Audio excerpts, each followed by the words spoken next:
Forbes calls it the engine of wealth creation. Let's have a look at how you can make compound interest work for you and your kids.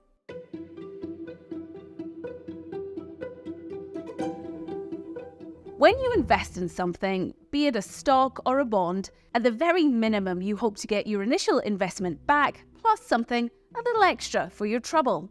This little something extra is called income. Now, you may choose to spend it as it comes in, but you can also reinvest that income so that your invested capital grows. It means that the interest you make is not just on the initial investment, but on the added income too, leading to some serious growth. This is essentially the magic of compound interest. But compound interest is a funny old thing, because at first it doesn't look like much, but you don't have to look too far before you realize its potential.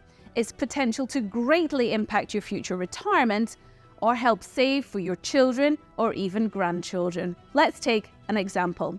You've got 2 children. Every year from the day of their birth, you give them each $1,000. Child number 1 takes the money and puts it in a tin under their bed. Child number 2 has watched this YouTube video and invests in an accumulating fund that tracks one of the main indexes.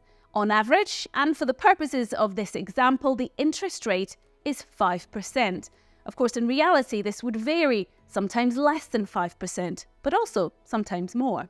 On their 18th birthday, child number 1 has $18,000.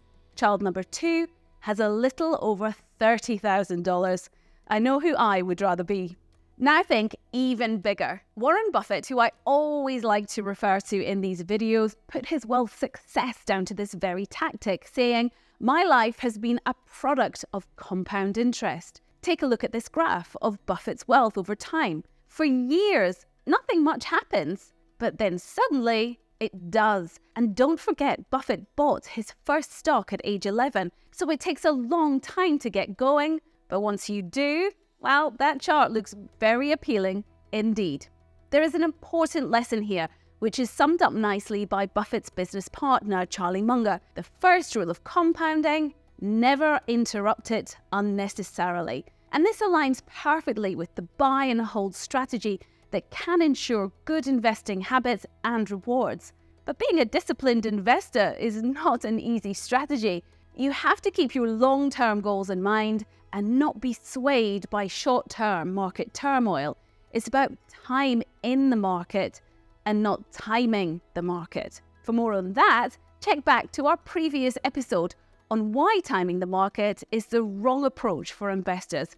It's already up on YouTube. Don't miss an episode of How to Invest by liking and subscribing to the Julius Bär YouTube channel. And if you have investing questions you'd like us to answer, just comment below. We'll see you next time.